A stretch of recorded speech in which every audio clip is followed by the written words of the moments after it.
Assalamualaikum warahmatullahi wabarakatuh. Selamat siang, ibu-ibu semuanya. Selamat siang. Waalaikumsalam warahmatullahi wabarakatuh. Selamat siang, Ibu. Oke, baik.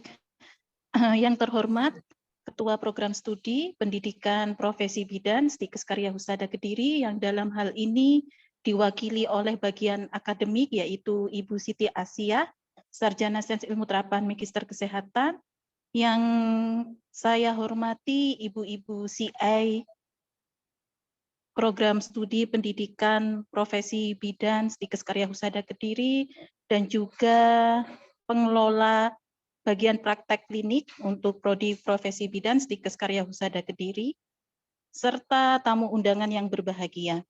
Pertama, marilah kita panjatkan puji syukur kehadirat Allah Subhanahu wa Ta'ala atas segala limpahan rahmat, nikmat, taufik dan hidayahnya, sehingga pada siang hari ini kita dapat berkumpul di sini secara virtual dalam acara rapat koordinasi untuk praktek klinik pendidikan profesi bidan Stikes Karya Husada Kediri tahun akademik 2022-2023 dalam keadaan sehat walafiat. Untuk hari ini akan disampaikan teknis terkait praktek klinik pendidikan profesi bidan yang nantinya mahasiswa profesi ini nanti akan melakukan praktek klinik di tempat ibu-ibu semuanya yang nanti akan menjadi CI dari lahan praktek untuk mahasiswa kami. Untuk selanjutnya mengenai teknisnya akan disampaikan langsung oleh bagian akademik, dan juga mungkin nanti ada informasi selanjutnya yang juga akan disampaikan oleh bagian praktek klinik, yaitu Bu Privian. Untuk pertama kali saya persilahkan terlebih dahulu kepada Bu As untuk menyampaikan teknis praktek klinik mahasiswa profesi bidan Stikes Karya Husada Kediri. Monggo Bu As, kami persilahkan. Terima kasih Bu Dintia atas waktunya. Assalamualaikum warahmatullahi wabarakatuh. Selamat siang Ibu-Ibu sekalian. Assalamualaikum warahmatullahi wabarakatuh. Selamat siang, Bu. Baik, sebelumnya kami menyampaikan terima kasih yang sebesar-besarnya atas kehadiran panjenengan semua dalam kegiatan rapat koordinasi melalui ini ya, virtual dalam pertemuan di room Zoom kali ini. Sebenarnya kami menginginkan bisa ini ya, berbicara langsung atau face to face dengan panjenengan secara langsung, akan tetapi mungkin karena kendala waktu, kendala jarak dan sebagainya, mudah-mudahan dengan melalui room Zoom ini tidak mengurangi esensi atau makna dari kegiatan pertemuan hari ini. Yang kedua, kami mohon maaf, hari ini Ibu Kaprodi sedang dinas di luar kota, sehingga dengan kesibukan beliau di sana tidak bisa bergabung di room Zoom hari ini. Nanti manakala ada yang perlu disampaikan ke beliau, bisa diwakilkan ke kami, nanti akan kami sampaikan beberapa mungkin saran, masukan dari ibu-ibu sekalian sebagai pembimbing lahan atau pembimbing praktek klinik kebidanan untuk praktek profesi bidan dari Stikes Karya Husada. Baik, ibu-ibu sekalian, jadi hari ini kita tujuan utamanya adalah rapat koordinasi. Ini kami sampaikan untuk surat maupun permohonan kami sudah sampai ya, atau sudah diterima ya, untuk permohonan praktek kami. Manakala mungkin ada dari surat kami ada yang kurang jelas atau mungkin kurang sesuai, mungkin juga bisa disampaikan nanti pada saat ini. Jadi untuk praktek profesi untuk mahasiswa kami ini adalah utamanya untuk target kompetensi dari stase 1 sampai stase 7 yang lebih ke arah fisiologis dulu. Mohon izin kami share screen untuk kalender praktek kami, mohon ditunggu.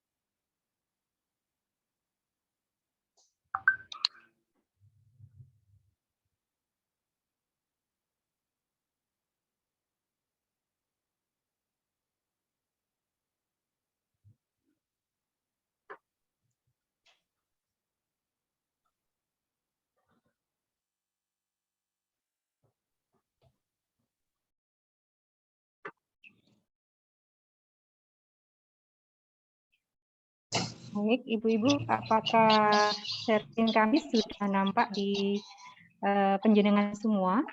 Sudah, Bu. Nah, ya. Jadi untuk praktek kompetensi yang harus dicapai mahasiswa adalah yang pertama untuk stase 1, ini adalah untuk praktek asuhan holistik pada remaja dan pranikah. Ini sebenarnya kalau secara kalender dimulai tanggal 5 ya, atau Senin, yaitu secara kalender. Akan tetapi nanti mungkin akan disampaikan lebih detail oleh Bu Brivian. Untuk mulainya tidak harus di hari Senin, karena untuk 1 minggunya ada target ini atau penghitungan waktu, di mana untuk 1 minggunya untuk beban prakteknya adalah 20 jam. Remaja reproduksi.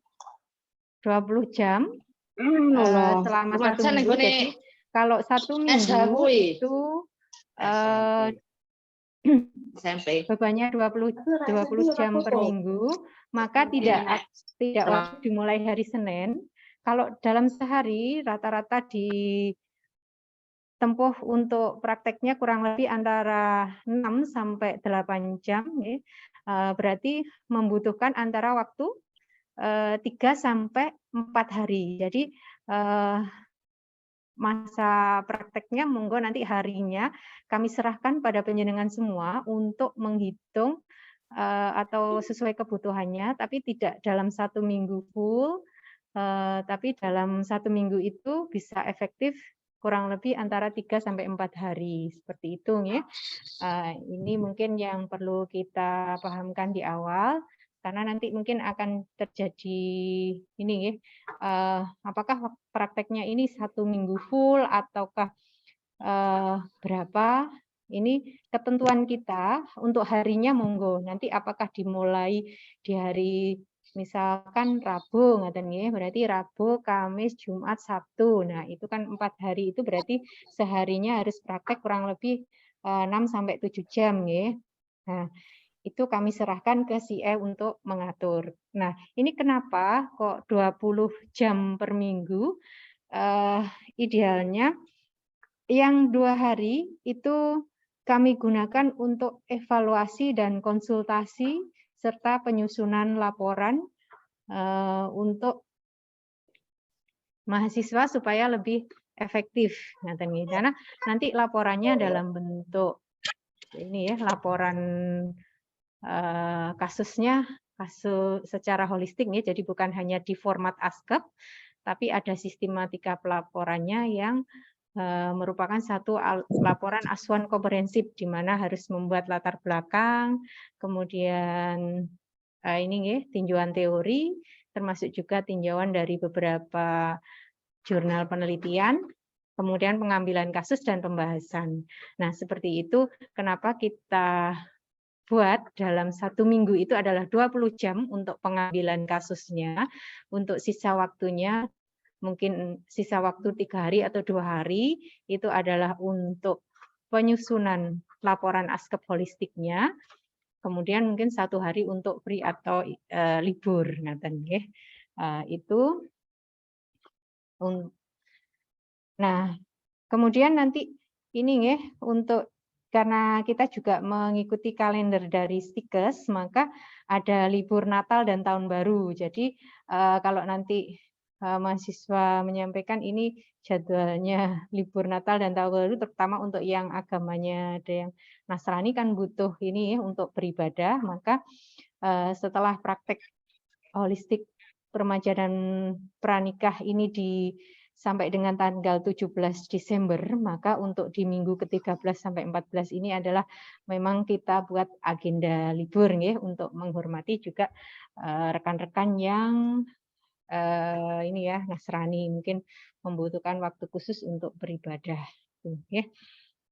Nah, setelah libur Natal dan Tahun Baru di bulan Januari nanti mohon maaf salah ketik nih tanggal 3 nih, tanggal 3 atau tanggal 1 nih untuk awal masuk Senin itu nih. Itu masuk ke stase 2 yaitu prakonsepsi dan perencanaan kehamilan sehat. Ini juga 2 minggu. Ini untuk yang ada yang 2 minggu, 3 minggu kita menyesuaikan dengan SKS nih untuk penghitungan minggunya. Kemudian lanjut ke askep holistik remaja, askep holistik pada kehamilan. Ini dari tanggal 16 Januari sampai dengan tanggal 11 Februari. Nah, kemudian lanjut ke praktek holistik persalinan dan BBL menika mulai dari tanggal 13 sampai dengan tanggal 11 Maret. Nah, ini nanti untuk di tanggal 13 sampai 18 ini kalendernya adalah yudisium, jadi tidak ada agenda praktek. Okay. Karena ini adalah akhir dari kalender akademik semester 1. Nah, akan tetapi untuk di proposal kami kan dari stase 1 sampai stase 7. Jadi nanti setelah yudisium akan masuk kembali ke lahan, yaitu pada tanggal 20 sampai dengan seterusnya. Ini untuk yang nifas dan menyusui ini dari tanggal 20 sampai 1 April. Kemudian untuk yang berikutnya adalah bayi, balita, dan anak prasekolah. Ini adalah tanggal 3 sampai dengan tanggal 5 April. Kemudian untuk selanjutnya, yang stase terakhir atau stase 7, yaitu adalah praktek holistik keluarga berencana dan pelayanan kontrasepsi. Ini tanggal 17 sampai 29 April. Nah, ini untuk stase 1 sampai dengan stase 7. Ini kemudian berikutnya ada tanggal 1 sampai 6 Mei ini adalah untuk praktek patologis, nanti mungkin lebih fokusnya ke PONET ya untuk lahan prakteknya. Mungkin ada beberapa juga yang nyambung di beberapa lahan praktek. Ada juga yang mungkin berpindah ya, karena menyesuaikan dengan target kompetensi. Kemudian ada libur Natal, libur hari raya itu selama 2 minggu. Nah, kemudian ini sudah ini ya, nanti ada penataan praktek lagi untuk yang bawahnya. Jadi untuk yang di lahan praktek ibu-ibu sekalian itu kurang lebih nanti secara proposal ataupun secara panduan berakhir ada yang sampai 6 Mei, ada juga yang sampai dengan 29 April, menyesuaikan dengan target kompetensi yang dicapai atau bisa dicapai di situ. Nah, seperti itu kurang lebih ibu-ibu sekalian untuk penataan terkait kalender kami. Ini perlu kami sampaikan karena nanti mungkin tadi ya ada penghitungan per minggunya, kemudian ada jeda-jeda untuk kegiatan yudisium, kegiatan libur yang mungkin kadangkala kalau tidak kita komunikasikan di awal menimbulkan pertanyaan-pertanyaan, ini mahasiswanya kok nggak hadir apa nggak masuk, ngaten nggih. Mungkin nanti mahasiswa juga kita minta proaktif untuk menyampaikan, barangkali karena ini jeda atau masa prakteknya cukup panjang gitu ya. Dan juga ini para pembimbing bisa mencermati nanti dari panduan kami ini, insya Allah untuk kalender, target dan semuanya ada di panduan kami nanti yang akan lebih detail disampaikan oleh Bu Privian. Nah, seperti itu Ibu-ibu sekalian untuk sekilas penataan untuk praktek per minggunya, juga penataan dari bulan ini ya, Desember tanggal 5 ini sampai dengan nanti Mei tanggal 6 tadi. Mungkin nanti secara teknis akan lebih banyak disampaikan oleh bagian praktek ya. Untuk diskusi mungkin kita di akhir setelah Ibu-ibu bagian praktek. Jadi sebelumnya mohon maaf kami perkenalkan juga ya. Tadi sudah disampaikan Bu Dintia, saya Siti Asia, ini di bagian akademik. Kemudian di bagian praktek kami ada Bu Privian Florentis Yustanta SST/MKes, kemudian ada Bu Wahyu Nuraisa SST/MKep, kemudian ada Bu Dintia Infanterina SST/MKep. Ini adalah tim untuk pengelolaan praktek profesi. Nanti mungkin akan juga dikasih kontak-kontak beliau manakala perlu koordinasi lebih lanjut. Baik, untuk selanjutnya saya persilahkan kepada timnya Bu Privian untuk memandu jalannya rapat koordinasi hari ini. Terima kasih atas waktunya. Monggo Bu Privian. Oke, terima kasih banyak Bu As atas waktunya. Baik, bismillahirrahmanirrahim. Assalamualaikum warahmatullahi wabarakatuh. Waalaikumsalam warahmatullahi wabarakatuh. Ya, baik. Ibu-ibu semua, ibu-ibu CI yang kami hormati, kami ucapkan terima kasih sebelumnya sudah meluangkan waktu untuk menghadiri kegiatan rapat koordinasi pada hari ini. Tadi sudah diperkenalkan oleh Bu Siti Asia, nama saya Privian. Di sini tim dengan Bu As, kemudian ada Bu Is, ada juga Bu Dintia, di mana di sini kami akan berusaha untuk kita bersama-sama ya Ibu-ibu. Kami di sini selaku dosen pembimbing yang ada di pendidikan. Nah, kami juga ingin meminta kerjasamanya juga dan juga menjalin hubungan dengan ibu-ibu yang ada di lahan, karena kalau tidak begini nanti tidak ketemu ya Bu, apalagi ini masa pandemi. Kemudian mahasiswa kami juga tersebar seluruh Indonesia, ya, mulai dari Sumatera, ya, Jawa, Kalimantan, kemudian ada yang di Sulawesi hingga Papua, NTT. Jadi di sini kita berkumpul untuk saling sharing ya, untuk bagaimana nanti kita memberikan ilmu, sama-sama memberikan ilmu kepada teman-teman yang sedang menempuh pendidikan profesi bidan. Nah, kami di Stikes Karya Husada Kediri, lokasi kami ada di Jawa Timur. Barangkali ada yang belum tahu, nanti bisa di Google ya Ibu-ibu, oh seperti apa Stikes Karya Husada Kediri. Barangkali ada ibu-ibu yang mungkin ibu-ibu CI, ada beberapa yang mungkin sudah menempuh pendidikan profesi bidan, namun barangkali ada yang belum, nanti bisa bergabung dengan kami tahun depan ya Bu. Oke, baik. Di sini tadi sudah disampaikan oleh Bu Siti Asia tentang kalender pendidikan. Mohon izin saya share terlebih dahulu untuk pedoman praktek. Jadi untuk pendidikan profesi bidan ini, Ibu-ibu, berbeda dengan ketika nanti kita membimbing mahasiswa dari jenjang D4, S1 maupun D3. Nah, mungkin di wilayah ibu-ibu yang sekarang mungkin ada yang sudah pernah membimbing profesi atau barangkali ini adalah pengalaman pertama untuk membimbing profesi. Nah, di sini nanti kita saling sharing ya ibu-ibu. Jadi di mana perbedaannya dan bagaimana kalau pendidikan profesi bidan yang ada di Stikes Karya Husada Kediri. Nah, jadi untuk yang mohon izin saya bukan kalender akademik tadi sudah dibahas oleh Bu Siti Asia, saya lanjutkan tentang target kompetensi.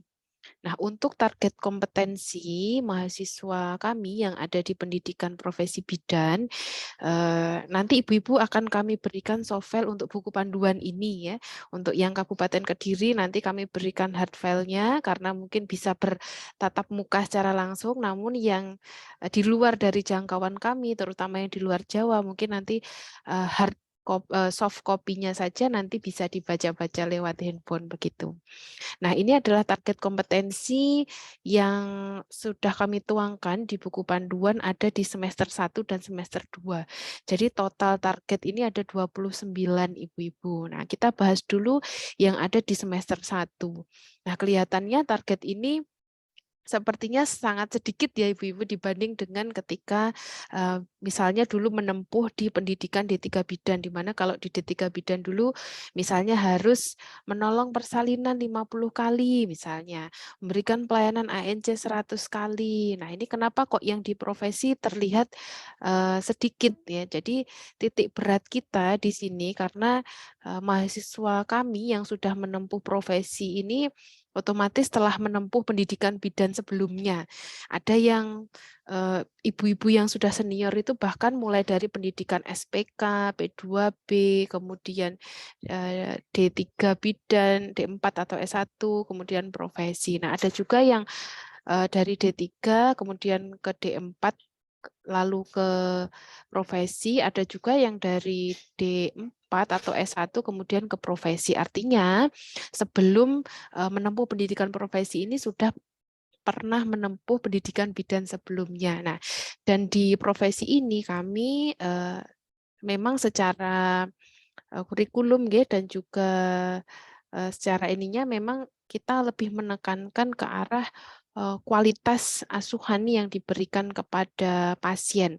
Jadi kita tidak lagi mempertimbangkan kuantitas jumlahnya harus banyak begitu, namun bagaimana mahasiswa ini memberikan asuhan yang berkualitas kepada pasien. Nah, berkualitas itu dilihat dari mana? Nanti yang pertama bisa kita lihat dari cara melakukan asuhannya. Nanti kami yang dari pendidikan tidak bisa mendampingi mahasiswa kami 100% di lahan, sehingga kami memerlukan bantuan dari ibu-ibu CI semua untuk mendampingi mahasiswa ya, sehingga bisa memberikan asuhan yang berkualitas. Kemudian selanjutnya akan dinilai dari bagaimana pendokumentasiannya. Nanti ada laporan pendokumentasian berupa asuhan kebidanan, ada juga berupa laporan KIE. Nah, untuk target-target ini, ibu-ibu, ini kami sesuaikan dengan stase atau ini ya, gerbong-gerbong atau stase tadi yang sudah disampaikan Bu Siti Asiah ya.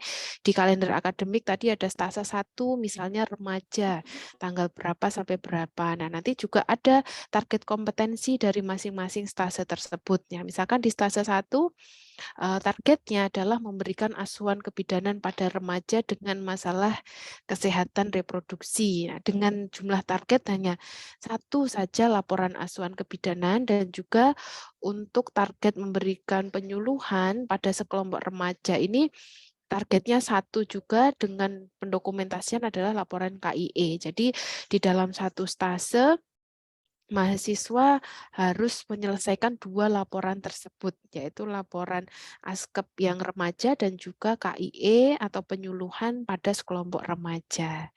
Nah, kemudian kalau misalnya sudah berganti pada stase 2, nah berarti targetnya sudah beda lagi, yaitu memberikan asuhan kepada pasangan calon pengantin, dengan pendokumentasian laporan ASKEP, kemudian melaksanakan penyuluhan pada pasangan calon pengantin. Nah, itu juga ada 2 target ya.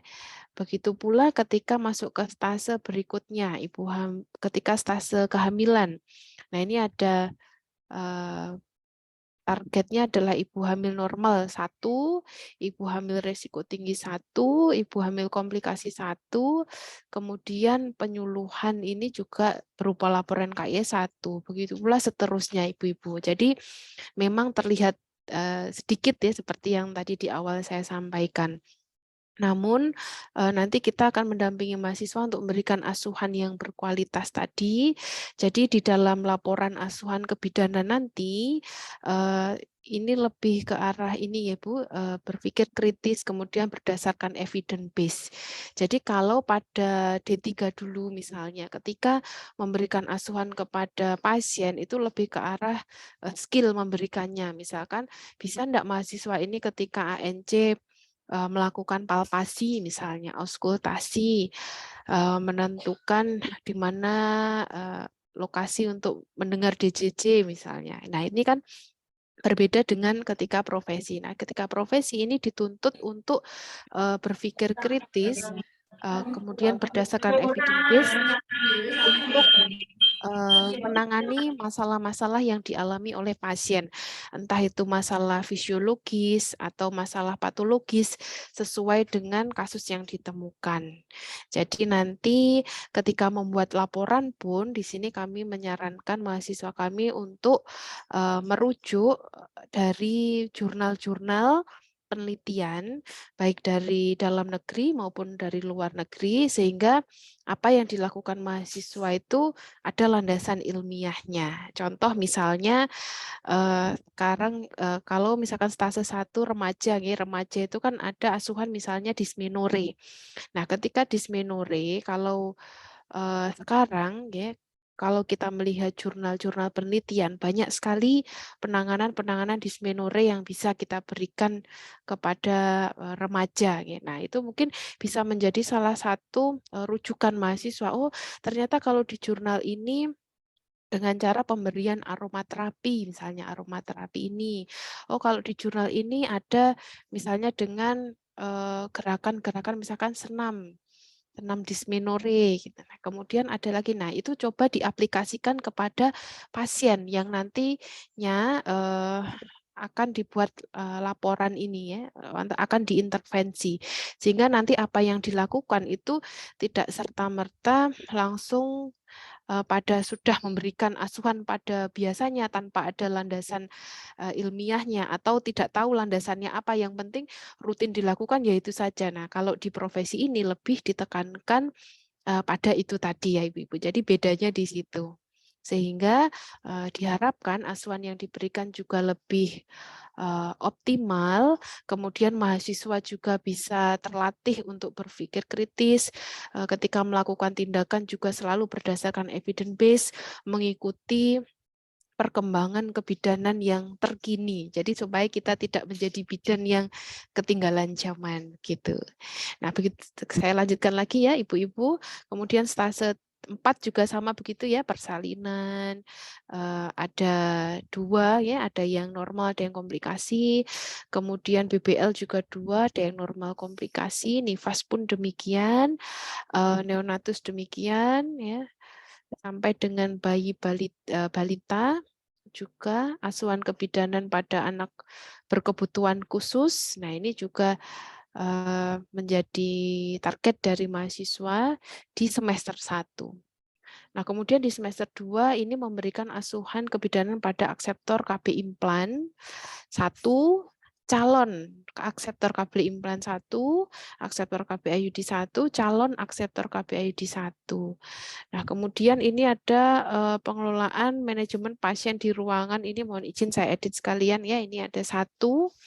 Kemudian praktek komunitas nanti juga laporan kelompok 1. Ada praktek gawat darurat dan memberikan asuhan berkesinambungan. Nah, mungkin kalau untuk ibu-ibu CS kalian kita berfokus sampai dengan stase 7 sampai dengan memberikan asuhan pada keluarga berencana atau kontrasepsi ya. Jadi ini adalah memang tugas kita sebagai bidan ya, asuhan-asuhan yang memang setiap hari dilakukan oleh bidan sehari-hari. Nah, jadi kalau di total nanti sampai akhir ada 29. Nah, nanti mohon untuk pasien ini kadang-kadang kita melihat kondisi, karena kondisi mahasiswa kami ini prakteknya bervariasi ibu-ibu. Jadi ada yang praktek di rumah sakit, kemudian ada yang praktek di puskesmas, ada yang di klinik, kemudian ada yang di TPMB, sehingga mungkin nanti pasien yang diperoleh misalnya ketika stase 1, stase remaja, ada mahasiswa kami yang mungkin praktek di TPMB, tapi di stase 1 itu misalnya ada di TPMB itu ternyata ada persalinan dengan HPP misalnya. Nah, padahal kalau di TPMB persalinan dengan HPP itu kan sangat jarang ya ibu-ibu, sehingga misalkan ada mahasiswa kami yang bertanya, Bu, apakah boleh kami mengambil pasien itu untuk dijadikan pasien laporan asuhan kebidanan, padahal ini masih stase 1, harusnya itu kan ada di stase 4 ya ibu-ibu.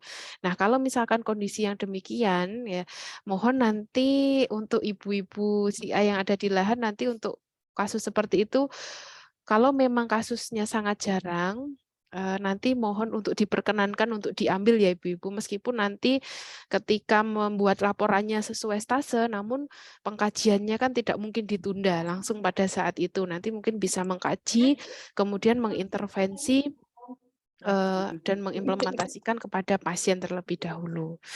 Nah, beda dengan yang mungkin ada di rumah sakit. Kalau praktek di rumah sakit, mungkin kasus HPP banyak, kasus komplikasi banyak, sehingga untuk mengambil pasien itu nanti saja tidak apa-apa, karena memang kondisi pasien untuk kasus komplikasi banyak begitu.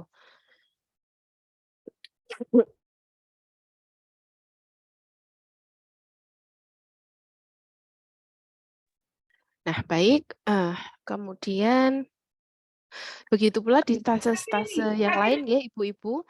Jadi kalau di stase lain misalnya ada mahasiswa kami bertanya seperti itu, kalau misalkan ibu-ibu CI bingung atau mungkin mau dikonsultasikan, coba dikonsultasikan dulu ke dosennya misalnya. Nah, itu juga enggak apa-apa ibu-ibu, nanti kami selaku pembimbing yang ada di pendidikan juga akan memberikan arahan kepada mahasiswa. Misalnya kalau ibu-ibu di lahan mengalami kesulitan untuk memutuskan begitu ya. Kemudian kami lanjutkan lagi, nah ini adalah nama-nama dosen pembimbing yang ada di institusi pendidikan. Nanti barangkali ada ibu-ibu yang mau konfirmasi, silaturahmi, silakan untuk WA. Nah, kemudian masuk ke tata tertib praktik profesi, ibu-ibu. Jadi dikarenakan ini memang masih masa pandemi belum dicabut ya ibu-ibu, meskipun sudah mengarah ke endemi, namun protokol kesehatan di sini tetap kami perhatikan. Kemarin juga sudah kami sampaikan kepada mahasiswa untuk selalu memperhatikan protokol kesehatan, termasuk APD. Nanti juga mahasiswa kami bawa untuk membawa melengkapi sendiri. Jadi ketika di lahan praktek nanti sudah siap, dan mohon untuk diarahkan mahasiswa kami APD apa saja yang harus dipersiapkan, karena mungkin satu tempat dengan yang lainnya ini bisa jadi berbeda. Jadi mohon nanti untuk bantuannya ibu-ibu.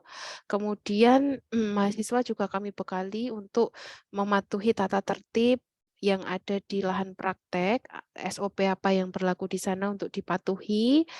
Kemudian mahasiswa juga kami wajibkan untuk mengisi presensi atau kehadiran, di mana kalau sesuai dengan SKS untuk praktek profesi ini untuk per minggunya adalah 20 jam. Jadi mahasiswa memiliki beban 20 jam per minggu untuk praktek. Tadi sudah disampaikan Bu Siti Asiyah, kok tidak full, kok hanya 20 jam. Nah, karena sisa waktunya itu memang digunakan untuk membuat laporan, kemudian mencari jurnal, untuk konsul, dan sebagainya. Sehingga untuk beban prakteknya ini memang hanya 20 jam per minggu. Nah, untuk pengaturan teknis, nanti 20 jam per minggu ini apakah ditempuh dalam waktu 4 hari, misalnya 1 harinya 5 jam, atau 3 hari, 1 harinya 7 jam, atau bagaimana, nanti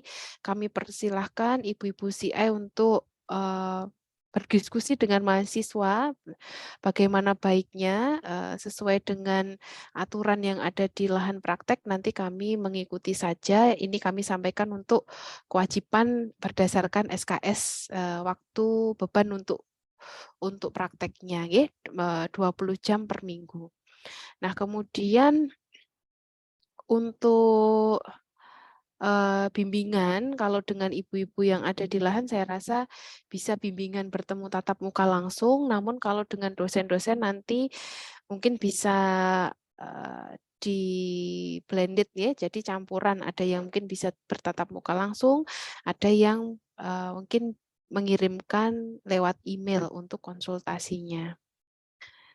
Nah, kemudian,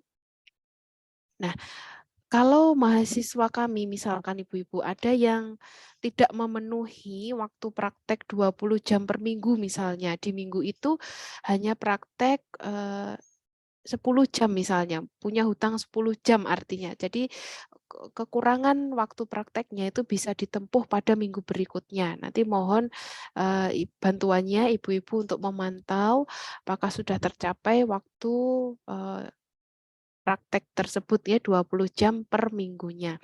Kalau belum, mahasiswa juga nanti akan sudah tahu konsekuensinya untuk mengganti. Kemudian untuk atribut selama praktek ya, jadi selain tadi juga mahasiswa kami haruskan menggunakan APD, namun untuk pakaian sehari-hari ini kami sebenarnya menyesuaikan bagaimana aturan yang ada di lahan praktek. Kalau di lahan praktek menghendaki ada pakaian tertentu, mohon nanti disampaikan kepada mahasiswa supaya mahasiswa bisa mempersiapkan. Namun apabila tidak ada aturan khusus, biasanya mahasiswa kami sarankan untuk menggunakan pakaian putih-putih atau itu tadi menyesuaikan yang ada di lahan.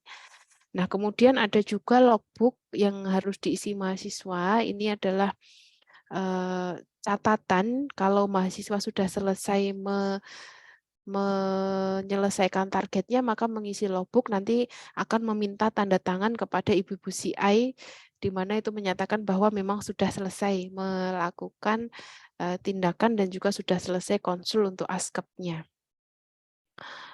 Nah, kemudian ibu-ibu terutama yang ada di wilayah Kediri dan sekitarnya, nanti kemungkinan ada ibu-ibu dosen ya, kami akan melakukan supervisi. Kalau yang Kediri mungkin nanti 2 minggu sekali, yang luar Kediri bisa jadi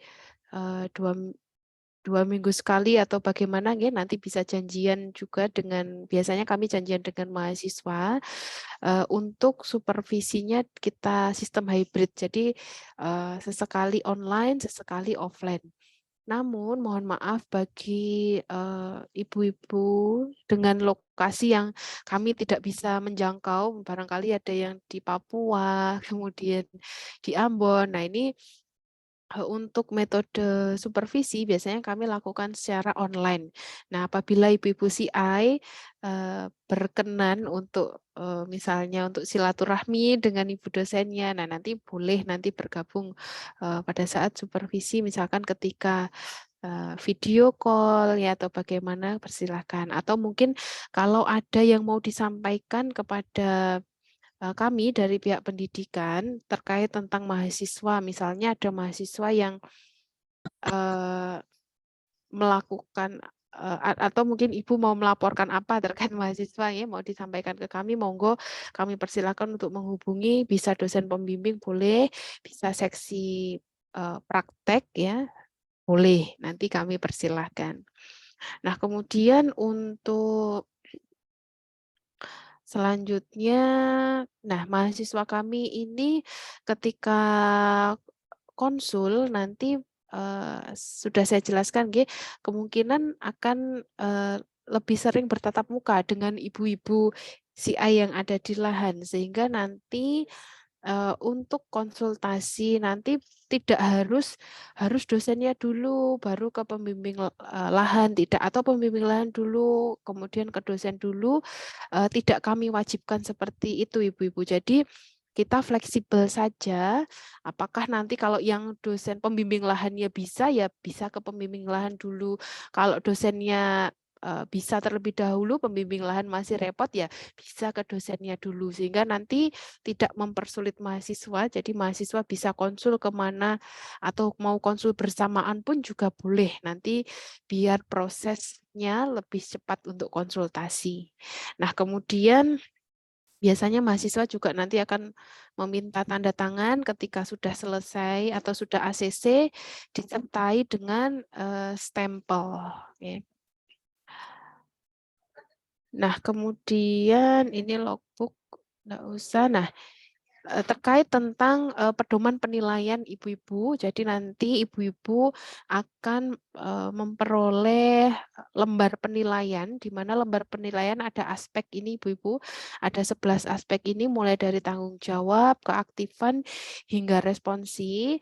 Nah, nanti mohon ketika menilai, ibu-ibu menilai berdasarkan ini, 11 aspek ini.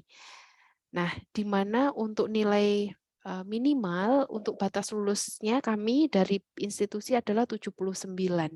Apabila kalau menurut ibu-ibu CI, mahasiswa kami nilainya kok kurang dari 79, nanti mohon diberikan tugas saja, apapun itu tugasnya, nanti supaya nilainya bisa mengejar nilai batas minimal lulus ini 79. Karena kalau nilai mahasiswa kurang dari 79 nanti tidak bisa lulus ibu-ibu. Jadi mohon nanti nilainya disesuaikan dengan ini. Nah, ini juga di buku pedoman praktek kami lampirkan tentang lampiran format pengkajian asuhan kebidanan, di mana setiap institusi pendidikan ini biasanya memiliki format pengkajian yang berbeda-beda. Nah, kami untuk di pendidikan profesi bidan Stikes Karya Husada Kediri memiliki format tersendiri, jadi nanti mahasiswa akan membuat laporan sesuai dengan format pengkajian ini. Mohon nanti ibu-ibu CI ketika mengoreksi juga bisa sambil melihat ini, atau mungkin mau ada tambahan juga monggo. Nanti intinya sesuai dengan ada yang di lampiran ini ya ibu-ibu, mulai dari semua askep ada, askep pranikah sampai dengan askep KB ada semua, nanti bisa dilihat. Kurang lebihnya itu saja ibu-ibu yang bisa kami sampaikan. Barangkali ada ibu-ibu CI yang mau bertanya. Ini tadi saya sudah share screen apa belum ya? Sudah nih. Oh, sudah. Ya, barangkali ada ibu-ibu yang mau bertanya, kami persilahkan. Mau bertanya langsung boleh, mau lewat chat juga boleh ibu-ibu.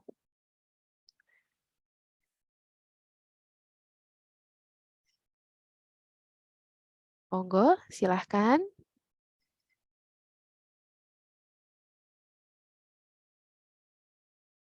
Atau tidak ada pertanyaan ibu-ibu? Sudah jelas. Oh iya, ini ada titipan juga dari Bu Wahyu Nur Aisyah. Bagi ibu-ibu CI yang belum mengisi Google Form, jadi Google Form yang ada di chat ya ibu-ibu, di chat Zoom ini ada Google Form, mohon diisi oleh ibu-ibu CI karena data dari ibu CI ini kami perlukan untuk nanti kelancaran dari proses praktek mahasiswa ini, sehingga nanti mohon kerjasamanya untuk mengisi, boleh diisi hari ini, kalau misalkan repot diisi besok juga tidak apa-apa, yang penting ibu-ibu mengisi begitu. Nanti kalau misalkan ada yang bingung, tidak bisa copy paste atau apa, nanti bisa kami titipkan link Google Form itu kepada mahasiswa kami, nanti untuk bisa diteruskan ke WA dari ibu CI. Izin bertanya Bu Privian. Iya, Ibu Listiawati, monggo kami persilahkan. Ya. Assalamualaikum warahmatullahi wabarakatuh. Waalaikumsalam warahmatullahi wabarakatuh. Perkenalkan Ibu-Ibu semua, nama saya Listiawati, saya pembimbing lahan dari mahasiswa Arista Istiarsi. Izin menanyakan Bu, misalkan tadi mahasiswa kami itu sedang di fase 1 mengambil perasa tentang askep ibu bersalin normal yang tadi sudah disampaikan di forum ya oleh Bu Privian itu tadi. Kalau dia mendapatkan pasien KB di saat ngambil di fase 1 itu langsung dilakukan pengkajian, kemudian pelaporannya pas dia berada di stase KB atau bagaimana Bu? Pelaporannya ditunda nanti kalau pas di stase itu atau saat itu juga gitu. Mohon penjelasan Bu.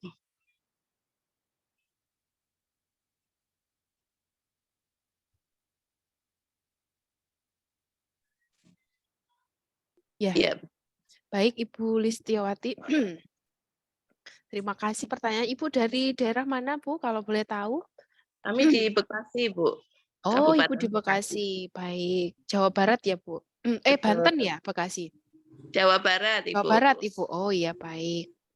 Ibu, tadi sudah disampaikan ya bahwa sebenarnya secara akademik itu sudah disusun untuk urutan stase, di mana urutan stase itu sebenarnya mempermudah mahasiswa untuk nanti waktunya apa mengambil target apa begitu. Jadi sudah ada aturannya. Jadi stase 1 misalnya itu targetnya adalah remaja. Jadi memberikan asuhan kepada remaja. Nah, itu aturan itu dibuat kan untuk mempermudah mahasiswa ya, Ibu. Namun barangkali ada kondisi-kondisi tertentu di mana misalnya tadi saya contohkan misalnya kondisi di TPMB, di mana TPMB itu kasus-kasus patologi itu sangat jarang ya Ibu. Kebanyakan kan di rumah sakit, sehingga kalau misalnya pada saat stase 1, stase remaja itu ternyata ada ibu bersalin dengan HPP, misalkan mahasiswa kami bertanya, Bu, boleh tidak diambil kasusnya meskipun belum waktunya. Nah, mohon nanti diperkenankan ya Ibu-Ibu, barangkali nanti di stase bersalin itu justru malah tidak ada kasus persalinan komplikasi, sehingga kasusnya itu nanti bisa digunakan ketika mahasiswa kami sudah masuk ke stase persalinan, begitu stase 4. Nah, jadi nanti ketika pengkajiannya otomatis ya pada saat itu juga, namun untuk konsultasi lebih mendalam nanti akan dilakukan sesuai stasenya. Jadi di stase persalinannya begitu, Ibu. Baik, berarti untuk pelaporan segala pas dia di stase yang seharusnya gitu ya Bu Iya, ya. Ibu. Baik, ya sudah paham. Ya, terima kasih Bu Ya, Privian. sama-sama Ibu. Kami persilahkan ibu-ibu yang lain kalau ada yang bertanya. Izin bertanya, Bu Pri. Bu Doti, monggo silahkan. Assalamualaikum dan teman-teman semuanya. Waalaikumsalam. Bu Pri, yang ingin saya tanyakan, pada setiap pelaporan kan disertai dengan dokumentasi. Nah, bisa jadi sesuai pengalaman yang sudah ini, pada waktu ada kompetensi yang sedang dilakukan, justru CI tidak ada di tempat. Nah, contoh kasus yang mau diambil kasusnya, tapi posisi saya tidak ada di tempat. Nah, sehingga apakah ini bisa diakui atau tidak? Terus yang kedua, pada waktu pendokumentasian, apakah setiap dokumentasi itu harus ada CI-nya atau cukup mahasiswanya dengan pasiennya saja? Terima kasih Bu Pri. Assalamualaikum warahmatullahi wabarakatuh. Waalaikumsalam. Ya Bu Doti, terima kasih atas pertanyaannya. Baik, jadi kalau untuk pertanyaan pertama tadi, artinya apakah si A itu harus selalu mendampingi gitu ya Bu ketika ada kasus begitu. Kalau pas lagi ada acara keluar tidak bisa mendampingi ketika ada kasus itu, boleh apa tidak diambil kasusnya begitu ya Bu Doti? Nah, Iya, Bu Brif. Oke, jadi sebenarnya memang mahasiswa kami praktek itu kan memang kan tidak 24 jam itu memang mungkin didampingi oleh CI ketika kasus, barangkali CI juga ada kepentingan lain. Namun yang penting pasiennya ada, Bu. Kan ibu-ibu CI kan pasti paham, oh pasien ini memang tadi ada di sini, tapi pada saat misalkan pasien bersalin, Bu, pada saat pertolongan persalinan mungkin ada asisten bidan yang lain, tapi tidak didampingi oleh Ibu CI, tidak apa-apa. Yang penting memang pasiennya ada, kemudian pasien kami juga ikut memberikan asuhan. Nah, begitu tidak apa-apa, Bu Doti.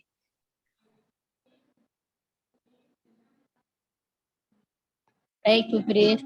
Bu Brif, satu lagi. Ya, Nanti di saat supervisi, itu yang wajib ada CI-nya atau mahasiswanya? kalau mahasiswa wajib ada, Ibu, ketika supervisi. Namun kalau CI ada, alhamdulillah, tidak ada pun misalkan ada kepentingan juga tidak apa-apa, Ibu. Nanti kami Terima bisa, kasih, Bu Brif. jadi kalau misalkan kami ingin berkomunikasi dengan CI, misalnya CI-nya sedang sibuk, nanti kami lewat telepon atau bagaimana supaya nanti bisa ada komunikasi begitu ya, Bu. Jadi tidak harus selalu bertemu. Atau mungkin di stase 1 ketika supervisi bertemu, stase 2 tidak ketemu, stase 3 ketemu, stase 4 ya itu juga enggak apa-apa. Jadi yang jelas nanti kalau untuk mahasiswa wajib hadir begitu. Terima kasih, Bu Brif. Sama-sama. Silakan ibu-ibu yang lain, apakah ada pertanyaan? Atau ada ibu-ibu yang mau menambahkan? Bu Siti Asia, Bu Wahyu, Nur Aisyah, monggo kami persilakan kalau ada tambahan. Permisi Bu Vivian, Ya, Bu saya mau Lilis. tanya. Ya. Bu Lilis Saya dari mana, Ibu? Saya dari Jombang, Oh, nggih, monggo. dari mahasiswa Devi Puji. Ya. Ini rencana Mbak Devi ini maunya prakteknya dimajukan, kan tadi ketentuannya 1 minggu 20 jam. Ya, jadi 1 minggu 3 hari ya, kalau sekitar 6 sampai 7 jam. Nah ini Mbak Devi pinginnya cepat, jadi 1 minggu full itu kalau jaga terus gitu boleh apa enggak? Supaya dia pinginnya cepat gitu. Jadi 1 minggu full dia mau jaga. Gitu gimana Bu Vivian? Bu As, pripun Bu As, monggo. Baik, Bu Lilis, salam kenal ya, Nggih. Bu. Ini Iya. dari Jombang, Jombang dari Dari mana, Jombang, Ibu? Bu. Dari? Jombang, Sambung Dukuh. Oh, Sambung Dukuh, nggih, Bu. Iya. Jadi sesuai yang disampaikan Bu Brif tadi, nggih, Bu. Kita ada 20 jam per minggu. Ya. Kemudian yang 2 hari itu supaya efektif untuk analisa kasus, nggih, mulai menyusun pembahasan, nggih. Kalau misalnya mulai pengkajian sampai implementasi, evaluasi kan saged langsung dengan panjenengan, nggih. Tapi untuk laporan itu kan diharapkan tadi, nggih, aspek berpikir kritisnya ada, yaitu kan pembahasan, nggih. Jadi membahas kasus. Nah, itu kan butuh waktu, sehingga idealnya memang tidak ropel-meropel gitu, nggih. Nggih, karena nanti mengambil kasus banyak, ternyata untuk analisa kasusnya tidak efektif, ngaten nggih. Kalau toh mungkin mau dimampatkan ya maksimal 5 hari nggih untuk seminggunya, misalnya mau dimampatkan. Jadi tetap dalam 1 minggu itu paling tidak itu tadi mungkin di minggu pertama 5 hari, kemudian minggu berikutnya 3 hari, ngaten boleh ya. Tapi kalau kemudian diropel, tadi kan kalendernya ada sekian minggu nih Bu. Misalnya nanti sisa di akhir 1 bulan tidak masuk sama sekali, itu juga nggak akan efektif gitu. Karena sudah jam gitu hitungannya. Jadi kita hitungannya tidak hanya jam, tapi juga hitungannya minggu Ibu untuk secara kalender. Kemudian juga kita pertimbangkan tadi kemampu laksanaan untuk analisa kasus. Nanti seminggu langsung ngambil 4 askep. Nah, padahal tadi Ibu Priwian Samuan menyampaikan bahwa askep ini tidak hanya dituliskan di dalam format, tapi juga ada latar belakangnya, kemudian ada pembahasannya dari sisi standar operasional prosedur dan juga dari kajian ilmiah jurnal. Jadi misalnya dibahas seperti itu, kemudian ada kesimpulannya juga untuk laporannya Ibu. Jadi kalau diropel gitu nanti mungkin kurang efektif, nggih. Nanti untuk mahasiswa kami beri pengertian Ibu, nggih. Kalau toh mau dimanfaatkan, nggih, itu tadi nggih, sehari masuk 5 kali ngaten nggih. Nanti tinggal di belakang-belakang tinggal masuk 3 hari ngaten nggih. Tapi kalau kemudian 1 bulan full kemudian hilang plus itu nanti malah tidak efektif untuk dikontrol kami. Kan kami juga ada proses ini nggih, pembimbingan dan juga supervisi ngaten nggih Bu. Nanti kami sampaikan juga komunikasikan ke Mbak ini, Mbak Dewi Puji nggih. Nggih. Ngaten nggih Bu. Terima kasih Bu. Nggih, sami-sami.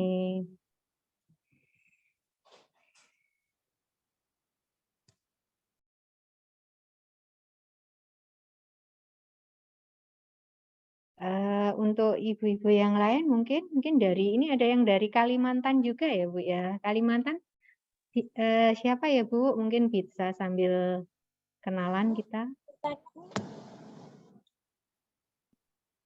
Ibu.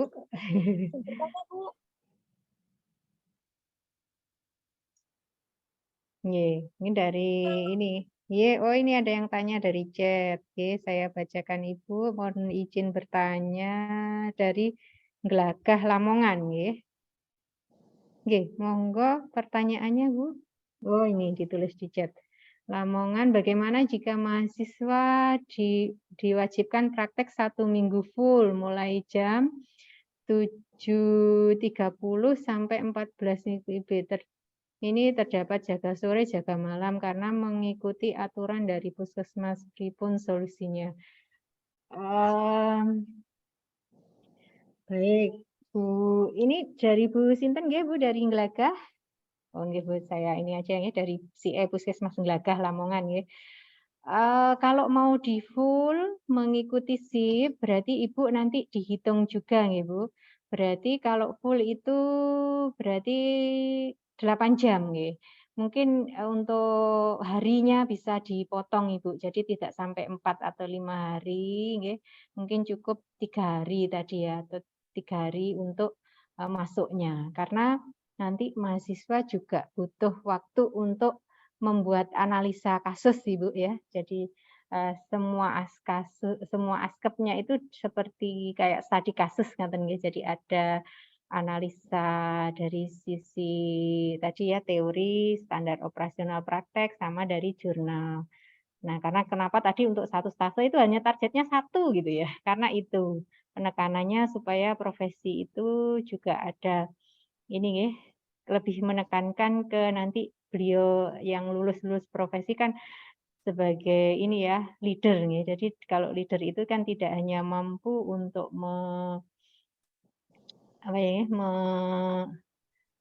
secara prosedur tapi juga pengambilan keputusan. Nah, itu kan harus ada kemampuan kritis. Nah, tadi kalau memang mau dibuat mengikuti praktek, mengikuti jam shift nggih, mungkin harinya yang bisa diatur.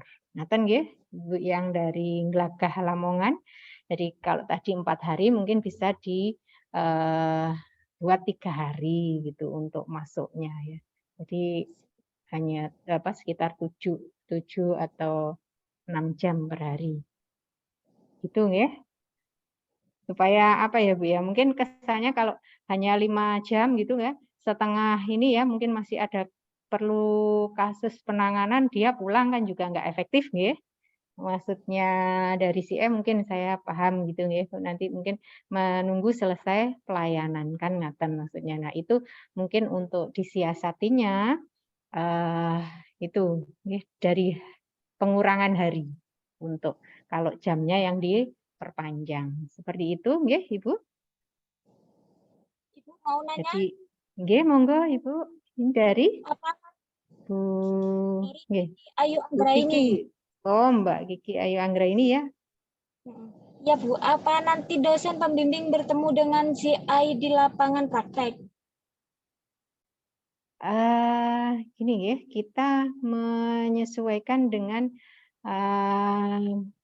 metode itu dengan jarak. Jadi ada tadi disampaikan Bu Privian ada hybrid ya, ada yang langsung, ada yang secara online. Nah, untuk yang terjangkau bagi kami, misalnya wilayah Kediri dan sekitarnya, tentunya kita harus ini ya komunikasi langsung dengan CI ini mungkin juga penting gitu juga ya. Kalau bisa sih semua ya. Tapi karena mungkin yang jauh ya, Mbak Kiki, kalau Mbak Kiki di mana posisi? Malang. Nah, di Malang mungkin ndak tiap stase ya Mbak Kiki, atau mungkin nanti akan diatur ada yang ini apa? Online, ada yang offline. Kalau Malang kan masih bisa dijangkau ya. Itu Mbak Kiki ya. Apakah ketemu? Ya itu tadi. Kalau yang wajib menemui pembimbing adalah mahasiswa. Kalau misalnya si sedang bertugas atau sedang ada kerepotan tersendiri terkait tugas beliau, nanti kita akan komunikasi lewat telepon atau komunikasi via WA, misalnya kalau ada yang urgent untuk disampaikan. Seperti itu Mbak Kiki ya. Nah, kalau Malang nanti mungkin tidak setiap minggu, tapi ada waktu tertentu yang dimana memang kita agendakan untuk supervisi ke daerah Malang gitu ya. Siap, Bu. Baik, sampun atau masih ada? Ini? Izin bertanya, Ibu. Iya, Ibu, monggo Bu Niswatin Hoiriah dari Surabaya ya Bu ya. Nggih, monggo Bu. Ibu. Nggih, monggo Bu Nis. Iya, Ibu mohon maaf. Selama mahasiswa praktek, baik itu untuk pengambilan kasus yang fisiologis maupun misalnya kehamilan dengan risiko tinggi atau kehamilan yang patologis, nyun sewu Ibu, biasanya untuk sarana prasarana di PMB kita kan terbatas. Nah, apakah mahasiswa diizinkan sebagai data pendukung, misalnya pemeriksaan laboratorium atau pemeriksaan penunjang lainnya yang dilakukan di luar PMB kami, Ibu? Misalnya di puskesmas atau mungkin konsultasi ke SPOG atau ke rumah sakit, apakah itu bisa dijadikan sebagai data penunjang pada saat penyusunan askep? Terima kasih, Ibu. Oke, terima kasih Bu Nis. Ini pertanyaan yang bagus sekali ya. Mungkin juga untuk ibu-ibu yang lain sekalian. Jadi memang mungkin untuk TPMB keterbatasan sarana ya Bu ya. Jadi kalau misalnya pasien itu sudah melakukan AEC terpadu ataukah dia sudah melakukan pemeriksaan di spesialis, apakah data itu bisa diambil? Boleh Ibu, nanti berarti itu masuk ke data penunjang atau data sekunder ngaten nggih. Yang kita pentingkan adalah mahasiswa itu menganalisa dari kasus itu dari sisi teori, praktek maupun dari kajian tadi nggih, jurnal ilmiahnya. Nggih. Seperti itu Bu Nis. Terima kasih Bu Nis. Mungkin satu lagi Ibu. Nggih, monggo. Untuk kegiatan penyuluhan yang sifatnya kelompok Ibu. Nah, biasanya yang sewu biasanya pasien yang datang ke PMB kita kan sifatnya individual nggih Ibu ya. Kecuali misalnya kalau ada kelas ibu hamil. Iya, betul. Sehubung dengan yang setase 1 dan 2 Ibu tadi kalau nggak salah ada suatu kegiatan penyuluhan kelompok pada pranikah dan mungkin catir mungkin Ibu ya. Iya, iya. Iya, nyun sewu Ibu, misalnya saya kan masih aktif dinas Ibu ya. Nah, biasanya kegiatan itu kalau kita gabungkan di kegiatan yang sifatnya kedinasan diizinkan juga enggak Ibu? Terima kasih. Baik Bu Nis, kami sangat berterima kasih justru Bu Nis kalau memang dari institusi penjenengan dinas itu membolehkan gitu nggih. Karena biasanya kami kan juga terkait perizinan, terkait juga mungkin manajemen Ibu ya untuk kalau di luar yang kita tunjuk sebagai tempat praktek. Tapi kalau melalui Bu Nis itu diperkenankan karena Bunis sebagai tenaga kesehatan atau nakes di sana dan Bunis mungkin kebetulan juga pelaksana atau pemegang program, kami sangat berterima kasih Ibu. Nah, kalau memang misalnya susah mengumpulkan, mungkin kami juga tidak terlalu terpatok jumlah Bu untuk kelompok, mungkin 3 orang gitu ya, karena ini juga situasi pandemi juga kami perbolehkan, asal itu memang satu kelompok yang sesuai dengan itu, 3 atau 5 orang, mungkin pada saat itu periksa bersama gitu ya, kita perbolehkan Ibu, karena juga keterbatasan tadi dan juga mungkin masa pandemi juga, itu pertimbangannya untuk yang kemarin-kemarin seperti itu Bu Nis. Terima kasih Bu Nis. Kami menyambut baik kalau memang seperti itu, nggih. Siap Ibu. Nggih. Nggih, sami-sami. Baik, Ibu-ibu yang lain, apa ada yang bertanya lagi? Silahkan.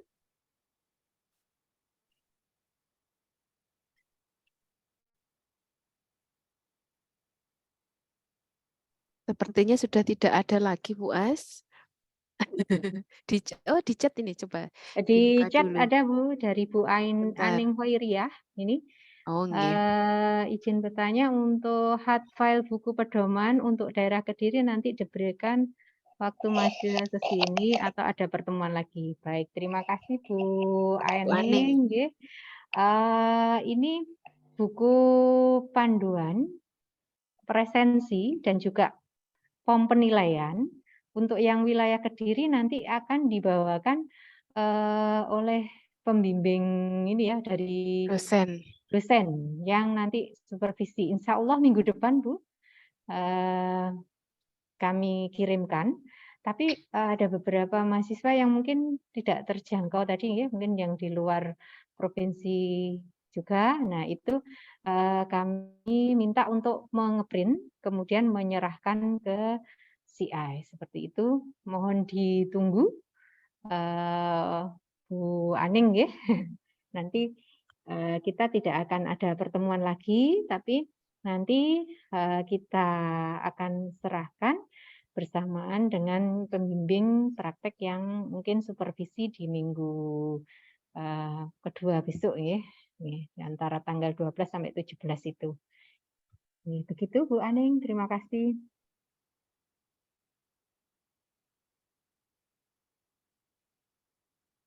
Bagaimana Ibu-ibu, sampun cekap? Mungkin dari Bu Is bisa menambahkan, Bu Is, monggo. Iya, Bu As, terima kasih banyak Bu As atas waktunya. Salam kenal Ibu-ibu, saya Bu Ayu Nuraisa, biasanya dipanggil Bu Is. Ini tadi mengingatkan kembali Ibu-ibu untuk GF yang sudah di-share di kolom chat, biodata dari CI. Nanti mohon diisi Ibu-ibu, tidak harus hari ini atau saat ini, nanti mungkin pada waktu longgar atau besok, tapi yang pasti harus ini mengisi ngoten Ibu-ibu mengingatkan kembali. Jadi kalau saya lihat masih sekitar 35 yang masih mengisi ngoten. Jadi mungkin itu saja Bu As, mengingatkan itu. Terima kasih Bu As. Oke, baik. Terima kasih Bu Wahyu Nuraisa. Menika ada juga tim pengelola praktek.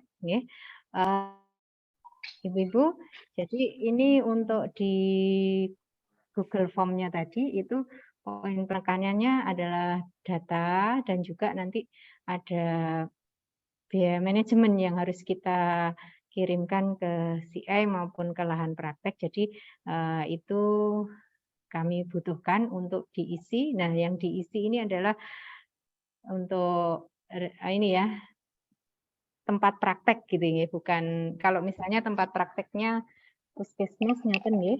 Misalnya itu masuknya manajemennya ke bendahara. Nah, itu mungkin yang diisikan itu nggih.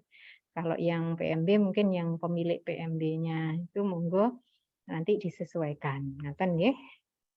Terima kasih Bu Is. Ibu-ibu sekalian mungkin masih ada lagi atau sampun? Sudah Bu As sepertinya. Nggih, sampun nggih. Oke, baik. Baik. Karena tidak ada yang bertanya lagi, kita tutup saja ya Bu As untuk kegiatan Nggih, pada monggo, hari Putri. ini. Alhamdulillah kegiatan rapat koordinasi pada siang hari ini berjalan dengan lancar. Kita bisa bertatap muka, bersilaturahmi dengan ibu-ibu CI yang sebelumnya mungkin belum kenal, sekarang menjadi sedikit lebih kenal ya Bu, paling enggak tahu, terutama yang on cam ini sudah terlihat wajahnya ibu-ibu yang cantik-cantik. Baik, untuk selanjutnya ibu-ibu apabila memang ingin kontak dengan dosen atau CI atau ini ya dosen yang ada di institusi, nanti bisa melihat nomor kami di buku panduan atau menanyakan nomor kami ke mahasiswa juga boleh. Misalkan ingin bertanya tentang hal-hal teknis terkait tentang praktek.